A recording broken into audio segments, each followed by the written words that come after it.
வணக்கம்.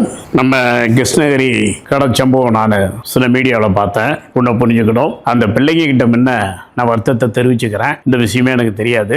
ஏனென்னா அந்த கல்லூரி தொடங்கும் போதே எனக்கு கிருஷ்ணகிரியில் அங்கே உடன்பாடு இல்லை. என்னுடைய நேரடி பார்வையில் இல்லாமல் என்னுடைய நண்பர்கள் திறக்கும் போதே நான் வருத்தப்பட்டேன். இதை நான் நேராக கவனிக்க முடியாதுன்னு அந்த திறப்பலாவுக்கு போனதோடு சரி. அதுக்கப்புறம் நான் போல இது வேண்டாம் என்று என் பிள்ளைங்களிடம் கூறினேன். ஆனால் சேர்ந்தவங்களுக்கு ஏதோ சர்டிஃபிகேட்லாம் நம்ம வாங்கி கரெக்டாக தாப்பா ஏதோ பண்ணணும்னாங்க. சரிங்க, பார்த்து அவங்களுக்கெல்லாம் பண்ணி கொடுத்துருங்கன்னு சொன்னேன். ஒரு 25 பேர் என்னமோ தான் அதில் படித்தவங்கள அதில் இந்த அளவுக்கு நடந்திருக்கிற விஷயம் இப்போ தான் நான் மீடியாவில் பார்த்தேன். என்கிட்ட மீடியா ஒரு விளக்கம் கேட்டிருக்கலாம். இல்லைனா அந்த பிள்ளைங்களாவது என்னை சந்தித்து பேசியிருக்கலாம், என் ஃபோன் நம்பர்லேயாவது பேசியிருக்கலாம். இப்படி கைவிடப்பட்ட அந்த இடத்துல இவங்க இருந்திருக்கிறாங்க. அந்த சர்டிஃபிகேட்டை கூட நான் இந்த யூனிவர்சிட்டியில் வாங்கி கொடுத்துருந்தேன். என் கவனத்துக்கு வரல. வந்த உடனே இப்போ நான் செயல்பட ஆரம்பிச்சுட்டேன். வீடியோவில் ஒளிபரமத்து உங்களுக்கு நன்றி சொல்லிக்கிறேன். ஏன்னா நீங்க சொல்லி தான் எனக்கு இது தெரியும். அதே போல அந்த கல்லூரி உரிமையாளரிடமே எங்க பிள்ளைங்க அந்த கல்லூரி ஒப்படைக்க பேசியிருந்திருக்கிறாங்க. மூர்த்தி சார் என்பவரிடமே அதை ஒப்படைக்க அந்த பேச்சுவார்த்தையும் போயிருந்துட்டு இருந்திருக்கு. அதுதான் இந்த தவறுகளுக்காக காரணமாக இருந்திருக்குது. எல்லாத்துக்கும் நான் பொறுப்பேற்று நானே முன்னிருந்து அதை செய்து கொடுத்து வருகின்றேன். உங்களுக்கு எல்லா சர்டிஃபிகேட்டும் கிடைக்கும். ஆமா, அதே மாதிரி உங்களுக்கு யாராவது ஆசைபார்த்தை காட்டியிருந்தால் அதற்காக நான் வருத்தப்படுறேன். ஆனா நான் நம்ம கடையில் வேலை செய்ய வேண்டும், நமக்கு யூஸ் பண்ணிக்க தான் உங்களை நானே இந்த கல்லூரியை துணை எதிர்காலத்திலே அதை தான் செய்ய போறேன்.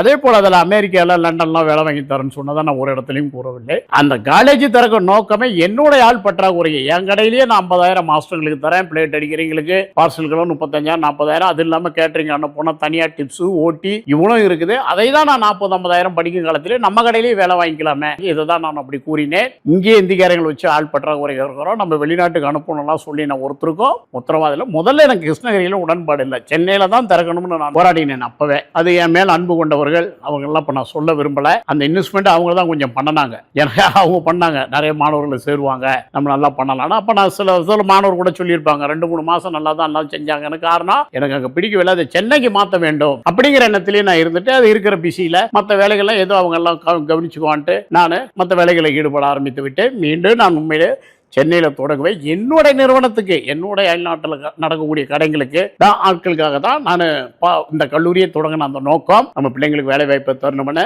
இருந்தாலும் தவறு நடந்திருக்கு. நானே பொறுப்பேற்றுக் கொள்கின்றேன். தவறுக்கு இன்னும் குழந்தைங்களை கூப்பிட்டு அந்த சர்டிஃபிகேட் வாங்கி தரதில் இந்த யூனிவர்சிட்டியிலிருந்து ஒரு பிரச்சனையும் இல்லை. எங்களுக்கு கண்டிப்பாக அவங்களுக்கு பணம் கட்டியிருந்தாலும் சரி கட்டலைன்னாலும் சரி அதை நானே போட்டு வாங்கி தரேன்னு சொல்லிட்டு தவறுக்கு மிக மிக வருத்தப்படுற அந்த கல்லூரியை நான் நடத்தவில்லை.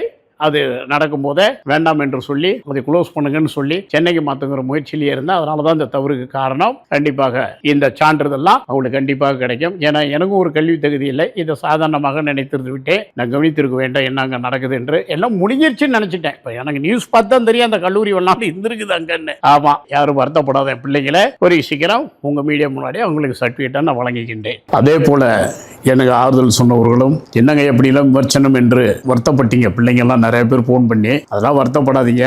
ஏன்னா ஏகப்பட்ட சூட நம்ம இந்த உடம்பு பார்த்துருக்குது. நெருப்புலேயும் இந்த உடம்பு ஏற்கனவே வெந்து போச்சு. உங்க வார்த்தையெல்லாம் என்னை சுடாது நண்பர்களே. உங்களுக்காகவும் சேர்த்து தான் உங்க பிள்ளைங்களுக்கு நான் பட்ட கஷ்டத்தெல்லாம் சொல்றேன். ஏன்னா ஒரு ஒன்று டேமேஜ் பண்றது ஈஸி. ஒரு செல்போனை போட்டு டக்குன்னு உடச்சிடலாம், அது ரொம்ப ஈஸி தான். இந்த மாதிரி தான் விமர்சனத்தை பார்க்குறேன். ஆனால் அதை உருவாக்குறதுக்கு எவ்வளோ அறிவு வேணும் இல்லையா? அதுதான் நம்ம. அதனால இந்த விமர்சனவாதிகளை பற்றிலாம் நான் கவலைப்படாலும் உங்களுக்காகவும் சேர்த்து தான் இருக்கின்றேன். இது உண்மையை இன்னும் நான் விவரமாக பேசுகின்றேன். வாழ்த்துக்கள். இந்த ஏற்கனவே வெந்து போன உடம்பு உங்க வார்த்தை என்னை சுடாது. நீங்கள் நேரத்தை வீணடித்துக் கொள்ள வேண்டாம்.